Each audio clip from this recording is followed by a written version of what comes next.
Good morning, beautiful people. Happy Valentine's Day. I sure hope you are doing more than just receiving love. I hope that you are also giving love today. It's also Ash Wednesday and the beginning of Lent. So today there are a lot of things going on.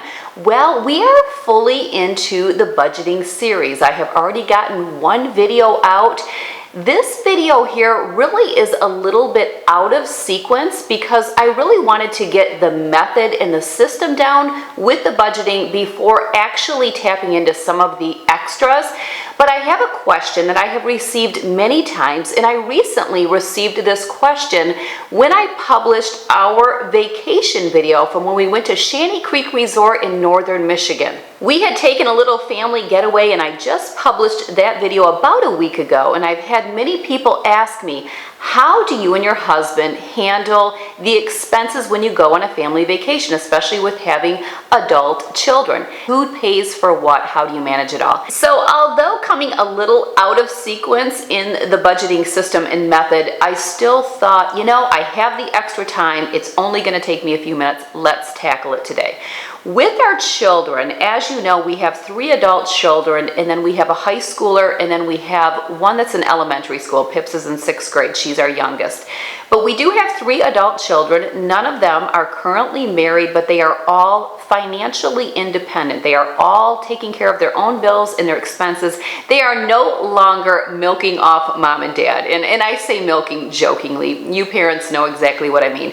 So it's a great place to be. I really enjoy it. And actually, our high schooler, she's pretty much on her own as well. As far as everyday expenses go, I mean, obviously we're paying for groceries and she still lives at home, but if she needs to buy anything other than toiletry products or groceries, she pretty much takes care of it herself. She fills up her own gas tank. She has a job. Our kids get financially secure at a very young age, and we will definitely talk more about that in the budgeting series. So let's talk about how my husband and I handle vacations, because that is the big question. Well, we don't do it all. Mom and dad don't cover everything. That's a nice thought, but we would be able to do a lot of the things that we do if we were covering everything. So everybody pitches in. But the key is communication. There is an open dialogue between my husband and I and all of our children so that everybody knows prior to going anywhere. We start the planning process pretty early for things. I'm very on the ball with that. I actually pretty much have 2018 already laid out as far as big events with the kids and any vacations.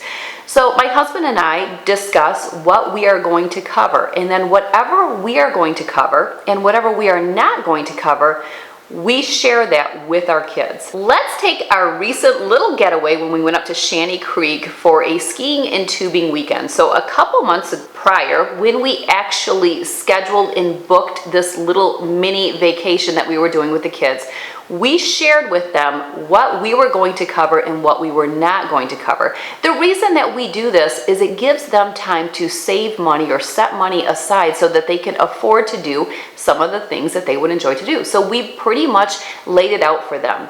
We told them that we would cover all of the lodging expenses, we would cover lunch on the way up, and we would also cover one meal when we were up there because we like to go to a little brewery. And I will have that video linked in the drop down box as well as on the blog post if you have not watched it. It's only like 10 minutes. It's a great little video, little vlog of our weekend.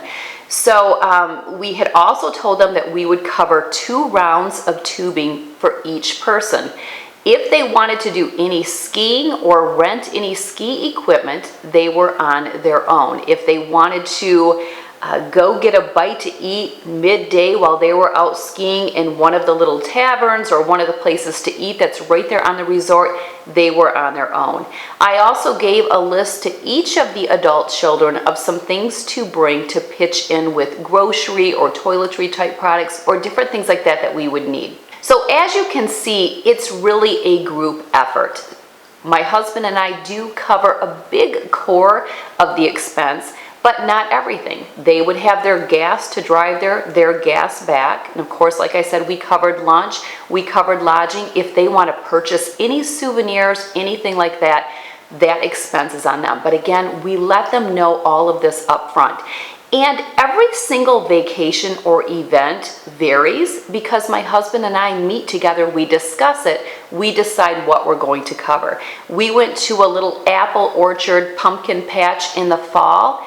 We let our kids know on that family outing day, we let them know prior what we are going to cover.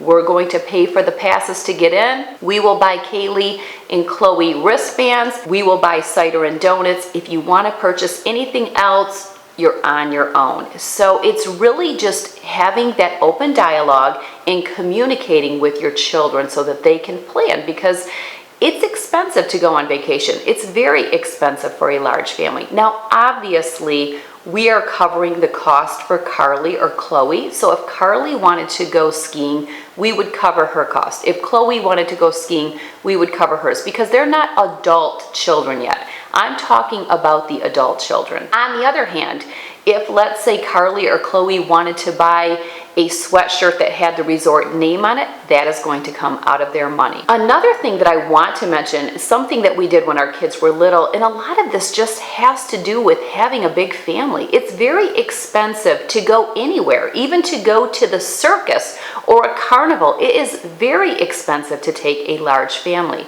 So what we always did, and again, communicated to the children up front, what we were going to pay for, what they were going to do, and what they were not going to do. So for example, let's say we were going to the circus. We would buy tickets for the whole entire family to go to the circus. We would let our kids know up front what they were allowed to purchase as far as extra while we're there. Of course, we were paying for all of it.